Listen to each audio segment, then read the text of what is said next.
दोस्तों, नई कार खरीदते वक्त आप 50,000 तक सेव कर सकते हो। तो पूरा वीडियो देखिए और आप आपके पैसे सेव करिए। चलिए शुरू करते हैं। तो आप नई गाड़ी जब खरीदने जाते हो किसी भी शोरूम में, तो आपके पास वो सेल्स एग्जीक्यूटिव आके ये ऐसी आपको एक प्रिंट आउट देगा जिसमें कि अलग अलग मॉडल्स रहेंगे गाड़ी के, आप जो भी देखने वाले हो, और ये कॉस्टिंग रहेगी अलग अलग।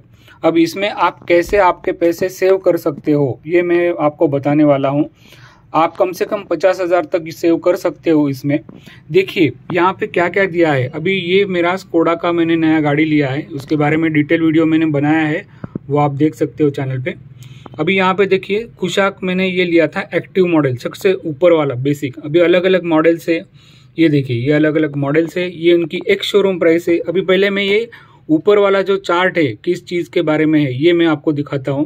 पहले देखिए एक शोरूम का कॉलम है, फिर टैक्स है TCS 1%, फिर स्कोडा या जो भी कंपनी में आप जाओगे उसका इंश्योरेंस रहेगा, फास्टैग की अमाउंट दिख रही है, इसेंशियल एक्सेसरी किट दिख रही है आपको, रजिस्ट्रेशन इंडिविजुअल चार्जेस दिखेंगे RTO का, ये कंपनी चार्जेस रजिस्ट्रेशन इतना आएगा आपको, ऑन रोड प्राइस, फिर ये सब मिला के उसका ऑन रोड प्राइस आएगा। फिर ऑन रोड प्राइस कंपनी के लिए अलग होता है। ड्राइव अश्योर इकोनॉमी, अभी ये लास्ट के जो कॉलम है, फिर आएगा ड्राइव अश्योर इलाइट और स्कोडा मेंटेनेंस पैकेज और extended warranty 5th and 6th year. तो ये कॉलम अलग से एक्स्ट्रा से है, ये ऑप्शनल रहता है।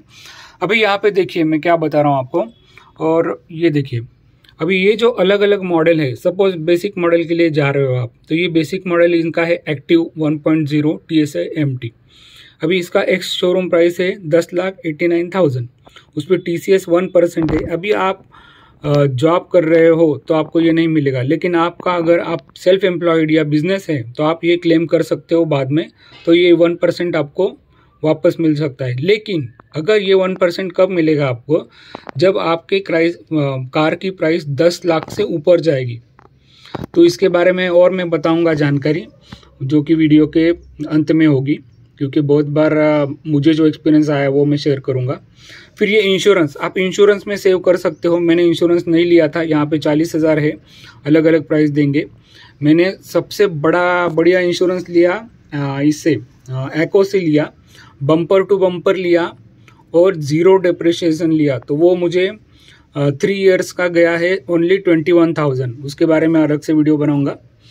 तो ये फास्टैग, अभी फास्टैग देखो दोस्तों, ये 600 रुपया फास्टैग बोलते हैं ये लोग, लेकिन ये 600 रुपये का आपको कुछ नहीं मिलता। ये जस्ट ये पूरी जो पर्ची है ना, ये जो भी प्राइसेस लिखी, ये देखिए, एक तो ये प्रिंट आउट बहुत ही लाइट होगा, आप उनके साथ मतलब ये तो आपको हर एक शोरूम में आएगा, बहुत ही लाइट प्रिंट आउट रहेगा, क्योंकि ये टेम्प्रेरी वो चाहते कि ये टेम्प्रेरी रहे, ज़्यादा फोकस कस्टमर ना करे, तो इसलिए यहाँ पे इन्होंने ये अलग अलग ऐड किया होता है। अभी फास्टैग 600, ये 600 नहीं मिला मुझे, 100 ही मिला, क्योंकि वो उन्होंने कहा कि 100 एक्टिवेशन का 100 रुपया और सर्विस चार्ज 500 रुपया ले लेते हैं वो एक्टिवेशन करने का। तो ये भी आप इस पे सेव कर सकते हो, उनको बोलिए फास्टैग आप खुद निकालोगे, तो यहाँ पे आपका बचत हो जाएगी। अभी इसेंशियल एक्सेसरीज किट देखिए दोस्तों, 16,000 रुपये की एक्सेसरीज किट है, और यहाँ पे देखिए एक्सेसरीज में क्या आता है आपको, ये है एक्सेसरीज। रबर फ्लोर मैट आती है, सन ब्लाइंड आता है, टायर इन्फ्लेटर, टायर ये mud flap, car care kit, USB charger, cushion pillow. ये चीज़ें अगर आप प्रैक्टिकली देखोगे तो इनमें से कुछ भी यूज़फुल नहीं होता है। बेटर वे जो आपको यूज़फुल लगेगा वो आप खुद खरीद ले सकते हो बाहर से। और यहाँ पे जो 16-17 हज़ार रुपये आपकी प्राइस जा रही है, वो आपका शायद 2-3 हज़ार में काम हो सकता है, क्योंकि बहुत सारी एक्सेसरी आप देखोगे तो वो कुछ यूज़ की ही नहीं है, जस्ट एक्सेसरीज नाम पे डाला है। पिलो विलो कुछ काम की नहीं होती दोस्तों, उल्टा वो बाद में फेंक देनी पड़ती है। तो यहाँ पे आप सेव कर सकते हो। आगे बढ़ते हैं। अभी यहाँ पे रजिस्ट्रेशन इंडिविजुअल, ये रजिस्ट्रेशन जो है ये आपका जो अमाउंट रहता है इस पे RTO का रजिस्ट्रेशन चार्ज लेता है।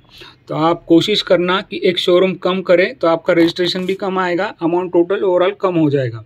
अभी ये जो है ऑप्शनल, देखिए अभी यहाँ पे ड्राइव अश्योर, ये तीनों चारों चीज़ सिर्फ शोरूम का बेनिफिट के लिए होता है, अपना बेनिफिट इसमें बहुत कम होता है। अभी ये मेंटेनेंस पैकेज जो है, अगर वो कंपनी से सीधा आ रहा है आपको, तो ये आप ले लीजिए, तो ये बेनिफिट रहेगा। इस केस में यही बेनिफिशियल है, ये जो स्कोडा मेंटेनेंस पैकेज है SMP बोलते हैं शॉर्ट में। और वारंटी तो कंपनी की तरफ से आती ही है, लेकिन शोरूम वाले एक्स्ट्रा पैसे कमाना चाहते हैं, इसलिए ये इन्होंने एक्सटेंडेड 2 ईयर का डाल के 27,000 रुपये ले रहे हैं। तो ये ऑप्शनल होती है, ये मत लो आप। अब ये मेंटेनेंस पैकेज में भी इनका एक आइडिया रहता है, ऑलरेडी फर्स्ट ईयर में फ्री रहता है, लेकिन ये क्या करते हैं, सर ये ले लीजिए तो आपके अगले 3 साल में कोई आपको खर्चा नहीं आएगा। लेकिन खर्चा क्यों नहीं आएगा, अभी यहाँ पर देखिए, यहाँ पे इन्होंने coverage of Skoda standard maintenance package, इसमें क्या क्या आता है देखिए, ये सब आता है। लेकिन कुछ 1-2 चीज़ें ऐसी होती है जो इसमें नहीं होती है और उसका बिल बहुत बड़ा आता है, ऐसा मैंने सुना है। अभी मेरा एक्सपीरियंस में बाद में शेयर करूँगा। तो ये है दोस्तों स्कोडा का। अभी ये अच्छी बात ये है कि 1 साल में आपको 1 साल के अंदर कुछ नहीं करना होता है, नए गाड़ी के लिए भी। डायरेक्टली इनकी फर्स्ट सर्विसिंग 1 साल के बाद होती है, और या फिर आप 15,000 किलोमीटर अगर चला लेते हो गाड़ी तो 15,000 किलोमीटर पे आपको पहले सर्विसिंग करनी पड़ती है, अदरवाइज 1 साल के बाद ही कर लो। तो ये अच्छा है। और दोस्तों लोग बोलते हैं कि स्कोडा को मेंटेनेंस बहुत ज़्यादा है, तो ऐसा कुछ नहीं है दोस्तों, अच्छी गाड़ी है। अगर लॉन्ग टर्म के लिए आप देख रहे हो तो ज़रूर जाइए, क्योंकि 5 स्टार सेफ्टी आपको किसी कार में नहीं मिलेगी। तो और अगर आपको कुछ जानकारी चाहिए तो ज़रूर मुझे आप कमेंट सेक्शन में कमेंट करिए, मैं पूरी कोशिश करूँगा। ये एक टर्म्स एंड कंडीशन पढ़ लो आप, बहुत सारी चीज़ें यहाँ पे जो दी होती है ये नहीं होती है दोस्तों। ये सब मतलब आप सेव कर सकते हो कम से कम 50,000 रुपया। अगर आपको कुछ चाहिए इन्फॉर्मेशन तो ज़रूर कमेंट करिए। Thank you guys, bye bye.